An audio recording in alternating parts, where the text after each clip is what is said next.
Olá pessoal, tudo bem? Meu nome é Rafael de Queiroz Ferreira. Hoje eu trago para vocês mais uma videoaula da disciplina de Química Analítica Avançada 1.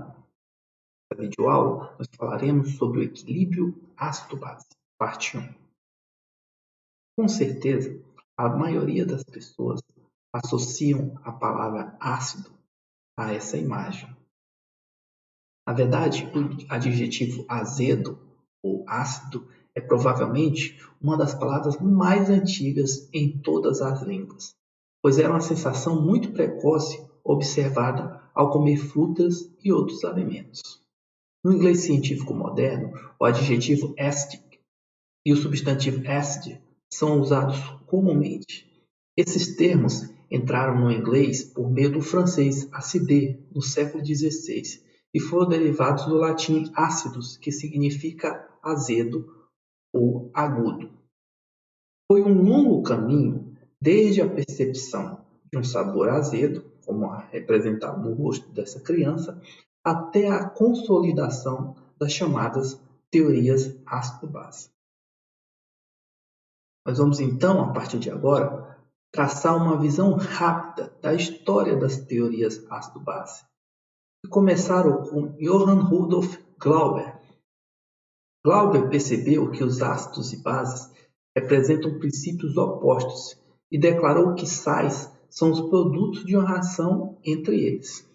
Pouco tempo depois, Robert Boyle caracterizou os ácidos como exibindo as seguintes reações: tornam as tinturas de plantas azuis e vermelhas, precipitam enxofre de soluções de fígado de enxofre, que é uma mistura de polissulfetos e tiosulfato obtida pela fusão do enxofre com carbonato de potássio. E 3. Neutralizam soluções alcalinas. Por fim, são também substâncias que reagem com giz, carbonato de cálcio, liberando um gás. Em seguida, Guilherme François Rouelle foi o primeiro a empregar o termo base com o significado de básico, sendo um termo que remota ao latim, que por si só é derivado do grego batmos, que significa degrau, pedestal. Como curiosidade, eu trago para vocês que outro termo para base é álcali ou alcalino. Este termo é uma criação do final do século XIV, empregado para descrever o carbonato de sódio. O termo álcali, do latim medieval, foi formado a partir do árabe al-Kali, as cinzas queimadas de South Earth, que é essa planta que cresce em solos alcalinos. Em árabe, qala significa para assar em uma panela. Seguindo o nosso cronograma histórico, chegamos até Antoine Laurent Lavoisier. Lavoisier supôs que todos os ácidos contêm um elemento que ele chamou de oxigênio, derivado da palavra grega oxis, para picante, azedo, e genes, para nascido, derivado de. A teoria do oxigênio de Lavoisier para ácidos teve um forte impacto na nomenclatura química de muitas línguas. Enquanto em inglês o nome oxygen foi introduzido, outras línguas o traduziram como Sauerstoff, em alemão, que significa matéria azeda, e Zuurstof, em holandês, que tem o mesmo significado. Como curiosidade, nós temos que é interessante notar que é apenas em polonês que existe um termo completamente diferente do oxigênio. É o tlen, um termo introduzido pelo alquimista Michael Sedgovius, essa pessoa aqui destacada na imagem. E segundo Sedgovius, em 1604, ele descobriu que existia um gás especial, mais tarde chamado de oxigênio, que suportava o brilho, o fogo e a vida. Ele derivou o nome da palavra polonesa tlek, que significa brilhar. Embora tenha publicado sua descoberta em latim, que era a língua da ciência na Idade Média, ele passou muito tempo sem receber o crédito por essa descoberta. Na verdade, Priestley e Schiller ainda são mais frequentemente chamados de descobridores do oxigênio. Na nossa sequência cronológica, John Jacob Berzelius publicou em 1812 sua chamada Teoria Eletroquímica da Afinidade Química. A partir de seus experimentos de eletrólise, ele concluiu que eletricidades opostas, ou seja, cargas opostas, são responsáveis por manter os compostos químicos unidos. Ele presumiu que as propriedades de acidez e alcalinidade estavam de alguma forma relacionadas à eletricidade, porque a eletrólise de uma solução salina neutra em água produz um ácido no polo positivo e uma solução alcalina no polo negativo. A suposição de uma relação entre eletricidade e propriedades ácido-base era uma ideia genial, mas permaneceu inexplicada em sua época porque até a própria natureza das cargas era desconhecida nesse período. Mais adiante, Count Humphrey Davy, nas primeiras décadas do século XIX, destruiu a visão de Lavoisier de que os ácidos sempre contêm oxigênio. Davy mostrou que HF, HCl e HI, como são escritos hoje em dia, não contêm oxigênio e tornou o oxigênio responsável pela acidez dos ácidos. Na sequência, Justus von Liebig também refutou a teoria de Lavoisier e se rendeu à teoria de Davy, mais precisamente pela definição de um ácido como composto contendo hidrogênio que pode ser substituído por metais. Por exemplo, liberando gás hidrogênio pela ação de um metal sobre uma solução de ácido. Svante August Arrhenius é considerado, então, o fundador da teoria da dissociação de eletrólitos. Ele definiu ácidos como compostos produtores de um hidrogênio, representados aqui por H+, por dissociação, e bases como produtores de íon hidróxido. Em seguida, Johannes Nicolaus Bronsted e Thomas Martin Lowry, em 1923, independentes um do outro, deram a contribuição mais profunda para a teoria dos ácidos e bases. De acordo com suas teorias, os ácidos eram compostos que podiam doar prótons e as bases eram aqueles que podiam aceitar os prótons. Devido à grande importância da teoria de Bronsted e Lowry, daremos atenção detalhada a ela na sessão seguinte. Mas seguindo a nossa cronologia, chegamos até Gilbert Newton Lewis, que no mesmo ano, 1923, publicou seu livro Valence and the Structure of Atoms and Molecules, no qual também expressou sua opinião sobre a natureza de ácidos e bases.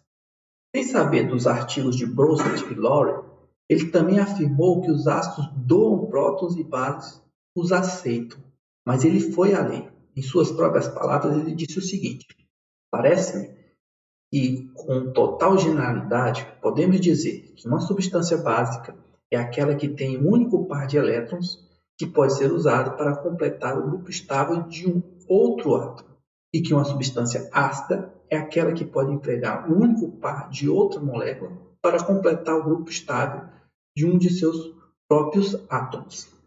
Em outras palavras, ele quis dizer o seguinte, que a substância básica fornece um par de elétrons para a ligação química e a substância ácida aceita tal par. Lewis estendeu ainda mais a compreensão de ácidos e bases, incluindo reações doador-aceitador de ânions e cátions em qualquer solvente. Ele disse o seguinte: um ácido é uma substância que libera o cátion ou se combina com o ânion do solvente. Uma base é uma substância que libera o ânion ou se combina com o cátion do solvente. Na sequência, Edward Kurt Franklin, Hamilton Perkin Candy, Howard McKean Elsey e Gerhard Jander desenvolveram uma teoria que define ácidos e bases para solventes não aquosos. Essa teoria é agora chamada de teoria solvo-ácido-solvo-base. Um solvo-ácido é um cátion formado na autosolvólise de um composto, enquanto um solvo-base é um ânion. Vejam aqui na representação. Nós temos BRF3 reagindo com BRF3. É o nosso solvente. Ao reagirem, ele forma um cátion, é o meu solvo-ácido, o BRF2+, e a minha base, que é o ânion, o BRF4-. Seguindo aqui nossa cronologia, Hermann Lux e Hanko Flood definiram ácidos e bases para óxidos fundidos, Não sei se vocês estão percebendo, mas a cada momento a teoria vai se expandindo para tentar abarcar ou contemplar a maior quantidade de substâncias. Começou com solução aquosa, doação de prótons, recepção de prótons e foi se expandindo, pegando soluções não aquosas e agora óxidos. Segundo esses dois pesquisadores, um ácido é um aceitador de íon óxido e uma base é um doador de íon óxido. Isso permitiu a compreensão da dissolução da alumina em carbonato fundido, como sendo uma reação ácido-base, segundo aqui o nosso equilíbrio 2.2. Vocês podem observar tranquilamente que o óxido de alumínio é um ácido, porque ele vai receber um íon oxigênio, óxido aqui da minha base, que é o carbonato, o íon carbonato, para formar aqui a minha base, o L2, o AlO2-, e o CO2, que é o meu ácido. Da mesma forma, o CO2, como recebe um íon óxido, ele vai ser um ácido na reação inversa. Por fim, Mikhail Uzanovic generalizou todos esses conceitos ácido-base usando a seguinte definição: ácidos são doadores de cátion ou aceitadores de ânions ou elétrons. Bases são aceitadores de cátion ou doadores de ânions ou elétrons.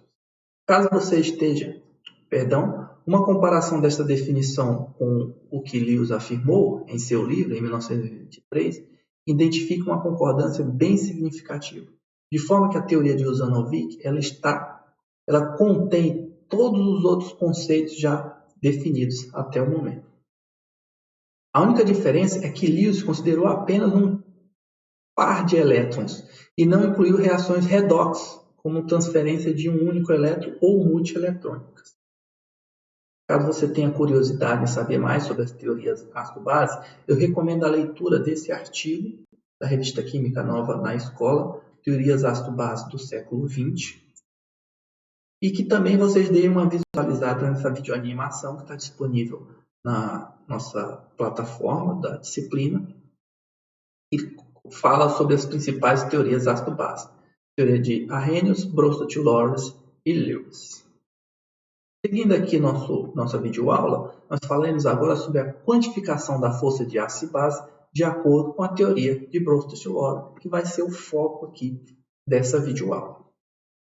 Iniciaremos então falando sobre as constantes de acidez e basicidade. Como a gente falou anteriormente, a teoria de Bronsted-Lawrence é bem adequada para lidar com o equilíbrio ácido-base em solventes próticos, como por exemplo a água. De acordo com Bronsted-Lawrence, um equilíbrio ácido-base é uma reação de transferência de prótons. Ou seja, nós temos aqui o ácido genérico HB, que ao reagir com água vai transferir um próton para essa molécula de água, formando a espécie B- e a espécie iônica H3O+. Nós temos então o HB como ácido, porque ele é um doador de próton, e a água como uma base. Respectivamente, nós temos o B- como uma base, porque na reação inversa ele é um receptor de prótons, e o H3O+, como um ácido. Lembrando que A e B representam ácidos e bases, e 1 e 2 indicam os compostos químicos que formam pares ácido-base conjugados. Os pares A1B1, A2B2 são então chamados pares ácido-base conjugado, pois os mesmos podem ser interconvertidos por transferência de prótons. Outros exemplos de pares ácido-base conjugados são apresentados aqui na tabela 2.1. Nós temos, por exemplo, o HCl, que é o ácido, e a sua base conjugada, o C-elementos. O A2SO4, que é o ácido, sua base conjugada, o ASO4-. O íon amônio, como ácido, e a base conjugada, amônia. O complexo hexaco ferro 2+, e a base conjugada, o óxido pentaco ferro+. E, por fim, o H3O+, e a base conjugada, H2O. O equilíbrio 2.3 é chamado de equilíbrio de protólise, porque na reação direta um próton é separado do ácido genérico HB. A palavra em grego para protólise significa separação de solução. Ou seja, nós temos na reação do HB com H2O, como vimos anteriormente, a doação de um próton para o H2O, formando B- mais o H3O+. Na reação reversa, nós temos então o próton doado do íon H3O+, e transferido para a minha base B-. Reação reversa. Cabe destacar aqui que o íon H3O+ é chamado de íon hidrônio. A molécula de água aqui nessa reação atua como uma base, pois ela aceita prótons do ácido genérico Hb. Contudo, em outras reações, ela pode agir como um ácido e formar um íon hidróxido ao perder um próton. No solvente água, os íons hidrônio e o hidróxido são formados pela transferência de prótons entre as moléculas de água. Vejamos então na reação. Uma molécula de água reagindo com outra molécula de água, ela vai doar um próton para outra molécula de água, formando então o íon hidróxido e o íon hidrônio. Tendo então a molécula de água um caráter ácido e um caráter básico, ou seja, ela é anfótera. Solventes capazes de doar e aceitar prótons são também chamados de solventes próticos. Isso distingue dos solventes que têm hidrogênio covalentemente ligado, como por exemplo o benzeno. Isso faz com que eles sejam incapazes de transferir prótons. O ácido A1 não precisa ser uma molécula neutra, mas também pode ser um cátion, como no exemplo a seguir, onde nós temos o H2B+, o ácido genérico H2B+, reagindo com água. Ele é um cátion e ele vai doar um próton para a molécula de água, formando a espécie Hb mais o íon hidrônio. Como exemplo, nós temos a reação do íon amônio, NH4+, com a água para formar, então, a amônia mais o íon hidrônio, seus respectivos pares de ácidos e bases conjugados. Também é possível que o ácido seja um ânion, e no exemplo nós temos o Hb-, o ácido genérico Hb-, reagindo com a molécula de água. Ele vai doar um próton para a água para formar o B2- mais o íon hidrônio, com seus respectivos pares de ácidos e bases conjugadas. Como exemplo, nós temos o íon bicarbonato reagindo com uma molécula de água, doando seu próton então, para a molécula de água, formando o carbonato, CO3 2- mais um íon hidrônio. Aqui a água, nesse caso, é um receptor de prótons. Muitos solventes sofrem reações semelhantes à da água, como por exemplo o etanol, o metanol, o sulfeto de hidrogênio líquido, H2S, e a amônia líquida, NH3. Para esses solventes, as seguintes equações podem ser escritas. Nós temos então o ácido genérico Hb reagindo com etanol, CH3, CH2OH. Ele pode então doar um próton para esse etanol, formando então a espécie B- e o cátion CH3, CH2OH2+, com seus respectivos pares ácido-base conjugados. Outro exemplo aqui é a reação do ácido genérico Hb com o metanol. Aqui nós temos a doação de um próton para o metanol, formando a espécie B- e o cátion CH3OH2+. Mais um exemplo aqui é a reação do ácido genérico Hb com o sulfeto de hidrogênio líquido, com solvente sulfeto de hidrogênio líquido, formando então B- e o cátion H3S+. E por fim, a reação do meu ácido genérico Hb com o solvente amônia líquida para formar o B- e o íon amônio e seus respectivos pares ácido-base conjugados. As reações das bases, representadas aqui por B- com solvente, podem ser escritas como uma reação reversa do equilíbrio 2.3 até o equilíbrio 2.12, por exemplo. Ou seja, nós pegamos o equilíbrio 2.3 e invertemos ele, nós vamos ter então B- reagindo com o íon hidrônio. Nessa reação, o íon hidrônio, que é o meu ácido, vai doar um próton para a base, que é a minha espécie B-, e com isso nós vamos formar o Hb mais o H2O. Ou seja, a reação, o equilíbrio 2.13 é o inverso do equilíbrio 2,3.